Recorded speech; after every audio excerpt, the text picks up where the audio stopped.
dans cette vidéo, nous allons faire trois choses en modifiant notre fichier YAML, notre fichier de configuration. La première, nous allons installer un petit serveur web qui nous permet d'avoir des infos sur notre node MCU. Donc, il y aura un nouveau lien comme ça, visite, et que lorsqu'on cliquera sur visite, on aura cette interface. Nous configurerons le bouton flash qui est présent sur notre node MCU. Donc si vous voyez, si j'appuie dessus, notre interface web se mettra à jour. Et également, nous configurerons notre LED.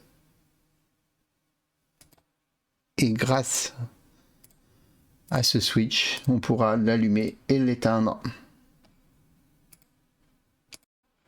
Tout cela se fera grâce à la modification d'un fichier YAML. Donc commençons par créer le petit serveur web. Alors le mieux c'est d'aller sur la doc, il faut toujours commencer comme cela, surtout qu'elle est très bien faite sur ESP Home.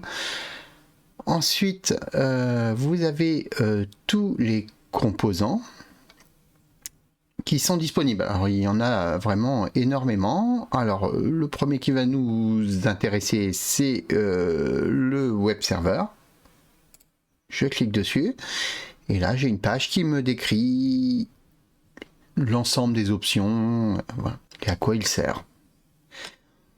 Souvent j'ai un exemple de configuration YAML. Donc là il est très simple, cet exemple, j'ai pris ça exprès parce que c'est très simple. Donc on copie ce bout de code, on revient ici, on le colle et ensuite on sauvegarde et on installe.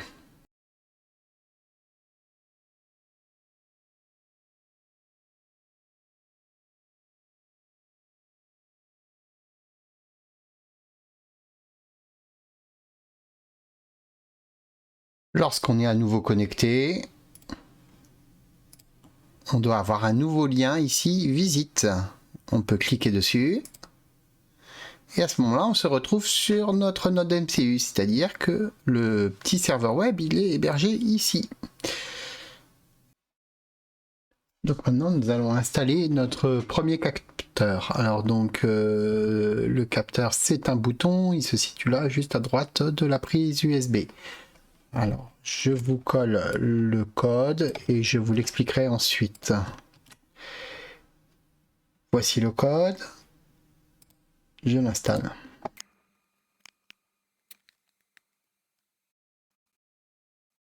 Voilà, nous avons une nouvelle ligne avec mon flash button. Donc, si j'appuie dessus, le state va changer.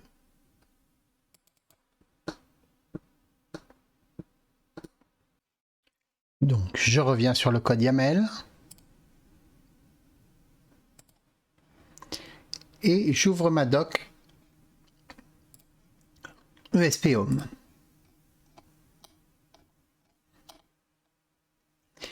Alors, ici, le flash button, c'est un binary sensor. On aurait pu croire au début que c'était un button components, mais on utilisera ça après, vous verrez à quoi ça sert. C'est pas du tout pour les boutons, les capteurs boutons. Nous avons un binary sensor. Alors pourquoi un binary sensor? Un binary sensor, c'est quelque chose qui peut prendre la valeur on ou off, donc c'est complètement adapté à un bouton. Alors des binary sensors, comme vous pouvez le voir, il y en a beaucoup. Ça peut être voilà, quelque chose, un touchpad, des choses comme ça. Ici, on choisit un GPIO. En fait, notre bouton, il sera branché sur un GPIO, c'est-à-dire sur une broche.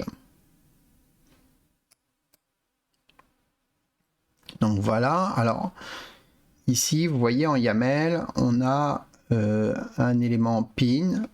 Donc là, ici, par exemple, il est égal à D2, mais nous, on veut dire plus de choses. On veut dire qu'on veut activer la résistance pull-up qui permet d'avoir un état relâché. Donc, du coup, on revient à la ligne et on met plusieurs éléments. Alors, le number du pin, c'est le GPIO 0, c'est là qu'est posté le bouton, et branchez le bouton et il est inversé. Sinon, en fait, lorsqu'il est appuyé, il est à off, et quand il est relâché, il est à on. Et ensuite, on a un nom qui se retrouve sur notre interface web et qui va se retrouver également sur Home Assistant. Alors voilà, c'est une explication assez rapide. Ceux qui sont habitués au code, c'est très différent, hein, le YAML. Ça peut paraître très compliqué. En fait, il faut vraiment en faire quelques-uns avant de comprendre la logique. Mais moi, ce que je vous conseille, c'est de retrouver des exemples, de les coller là, de les tester. C'est très facile à tester. Donc voilà, faites vraiment vos expérimentations. Donc maintenant, nous allons essayer d'allumer et d'éteindre la LED qui se situe ici, là, sur notre ESP8266. Alors de la même façon, je vais vous mettre le code que j'ai utilisé et je vais l'envoyer vers le node MCU et ensuite je ferai une petite explication.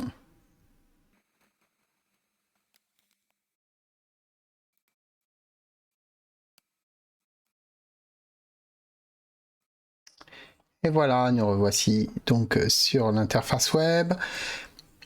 J'ai une nouvelle ligne ici et je peux allumer ou éteindre ma LED. Alors vous voyez que c'est inversé. On va remédier à ça rapidement. Petite explication du code. Donc notre LED c'est de l'output. Effectivement, notre LED elle est branchée sur le ESP8266. C'est le ESP8266 qui va écrire, qui va lui donner son état. Donc c'est bien du output. Alors c'est ici output components sur ESP Home.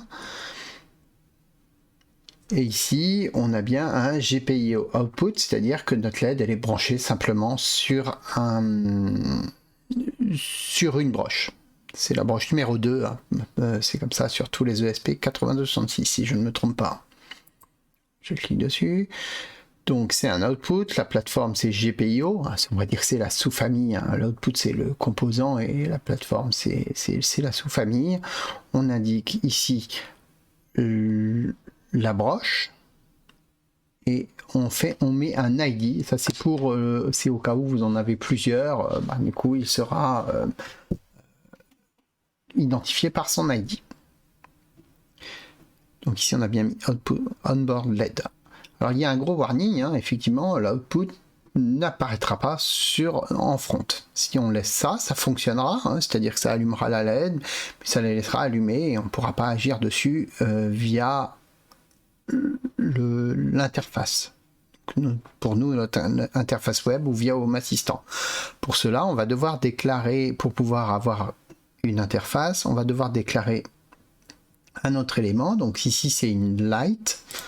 Et ça va être une binary light, c'est-à-dire quelque chose qu'on peut allumer et éteindre, hein. Au niveau des lumières, vous avez des rubans de LED, des choses comme ça qui sont gérées. Et là, on veut juste l'allumer et l'éteindre. Donc c'est une binary light.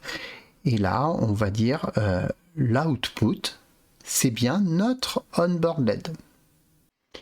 Donc il nous reste une dernière petite chose à faire, hein, c'est d'inverser la LED. Hein, je ne sais pas si vous avez remarqué, mais là, quand on la met on, elle s'éteint. Et quand on la met off, elle s'allume. Donc pour ça, on va essayer de chercher dans la documentation comment faire. Donc ça se passe au niveau de l'output. Et vous voyez ici, dans la documentation, j'ai un exemple. Et ensuite, j'ai les variables. Alors les variables, j'ai pin, j'ai ID, j'ai rien pour inverser.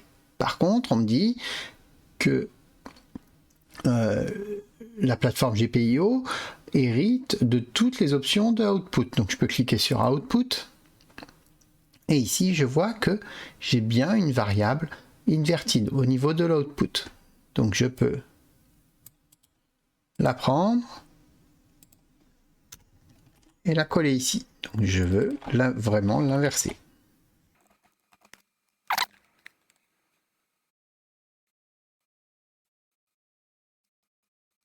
Et voilà, maintenant quand je l'allume, ça s'allume bien, et quand je l'éteins, ça s'éteint bien. Donc voilà, vous avez fait fonctionner vos deux premiers capteurs, mis en place le serveur web sur le node MCU. La prochaine vidéo, nous verrons ce que sont les templates. Alors, nous ferons un template button et un template number.